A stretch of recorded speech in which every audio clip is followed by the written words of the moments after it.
Oke guys, jadi kali ini kita akan dokumentasi upacara dalam rangka HUT RI ke-73 di sekolah. Dan untuk kali ini kita menggunakan Canon 1500D. Jadi ini adalah kamera entry level ya. Untuk pemula udah cocok banget. Kemudian kita pasangkan dengan lensa 70-300 ya. Punyanya Canon, dia sudah USM juga. Jadi sebenarnya lensa ini kalau dipasangkan dengan kamera yang full frame lebih bagus ya. Karena dia sudah USM, jadi artinya dia punya kecepatan mencari fokusnya cepat banget, kemudian dia nggak berisik. Dengan lensa USM ini dia nggak berisik, kemudian tadi saya bilang dia mencari fokusnya lebih cepat banget ya. Tapi sekarang kita pasangkan dengan kamera yang entry level seperti apa? Nanti kita akan lihat di lapangan ya. Untuk settingan sendiri otomatis kita menggunakan ISO yang sangat rendah antara 100 sampai 200. Kemudian untuk diafragmanya kita main yang di F8 atau F6 ya. Kemudian nanti shutternya akan menyesuaikan. Oke, kita akan coba. Yuk. Untuk settingannya kita main di 320 teman-teman. Ya, F8 ISO 200.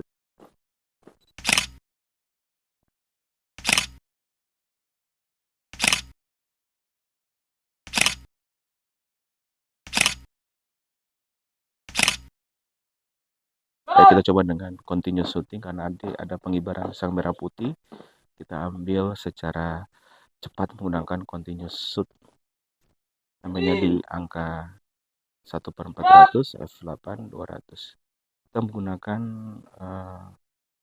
Kita menggunakan ini teman-teman, kita menggunakan dialect ya.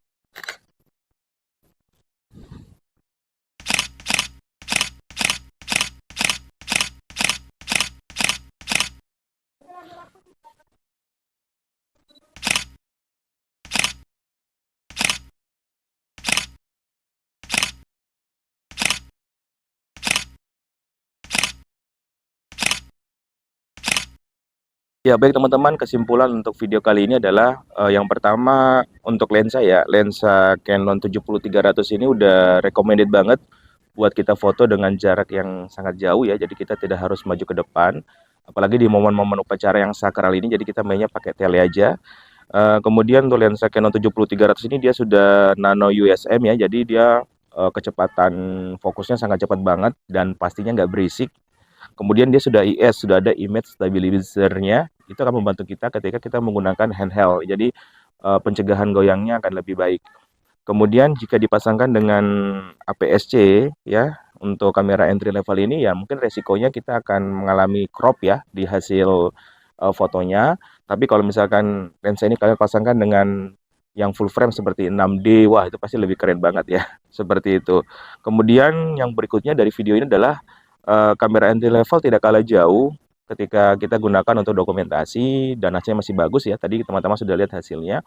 Fokusnya juga yang mungkin agak sedikit lebih sulit dibandingkan kita menggunakan yang full frame yang lebih cepat ya untuk nangkap fokusnya. Tapi kita bisa akali dengan tadi, kita bisa main di manual selection seperti itu. Nah, jadi kesimpulannya adalah intinya jangan kita minder dengan apa gear yang kita punya. Jadi kita sebisa mungkin memanfaatkan semaksimal mungkin dengan gear yang kita punya. Jadi dengan cara apa? Tadi kita akali dan mulai manual fokus seperti itu. Kemudian untuk settingan sendiri teman-teman, settingannya saya rasa di mana-mana konsep fotografi segitiga exposure itu harus teman-teman pahami betul ya, karena kalau nggak paham nanti teman-teman akan susah. Misalkan dari segi ISO ya, bisa jadi nanti bisa over exposure. Jadi kalau untuk outdoor ini mainnya di angka 100 sampai 200 aja. Kemudian untuk diafragmanya kita ambil yang depth of field-nya lebar ya, jadi kita mainnya tadi di F8, kemudian yang kita rubah itu di bagian shutter speed-nya. Jadi kita bisa sampai tadi 1/500, 1/400, dan 1/300. Jadi kalau misalkan ada settingannya seperti apa, ya tergantung kondisi cahaya sekitar teman-teman. Dengan spot yang sama aja kita kadang-kadang bisa berubah settingan kita, karena cahaya matahari kan kadang-kadang redup, kadang-kadang terang seperti itu. Jadi seperti itu ya teman-teman. Untuk dokumentasi kali ini saya tidak sendiri, ada siswa saya juga yang backup ya. Seperti itu. Dan salam sehat.